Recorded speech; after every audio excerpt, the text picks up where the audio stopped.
विवाद घेर चर्चित यूट्यूबर लव हंसदा नारे होइछि एतला। प्रेमिका आत्महत्या पछरे रही लवंक हाथ। विवाद घेर यूट्यूबर लव हंसदा को कौनसी मुहूर्त टेकी नहीं जीव पुलिस। बेंगालुरुर एचएसआर लेआउट पुलिस थाना लवंक विरोध में होइछि एतला। लव हंसदा प्रेमिका सोलोमी मुर्मू 2 दिन तले आत्महत्या करिथिबा बेले एथिपाई लव हंसदा को दायी करिसेंती मृत सोलोमी भाई। लवंक प्रेमिका जड़े बाइक राइडर। तांको घर बिहार रे थिबा बेले बेंगालुरु रे से चाकरी करुथिले। उभयंक भितरे अनेक दिनर संपर्क रहिथिला।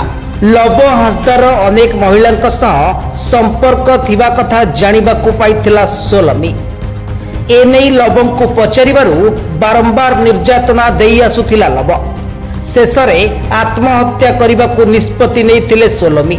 आत्महत्यार किछि समय पूर्वरु मध्य सोलोमी लवंक को जोगाजोग करिथिले बोली सोलोमी को भाई कहिसेंती। लव और सोलोमी परस्पर को किछि दिन हेबा डेट करुथिले।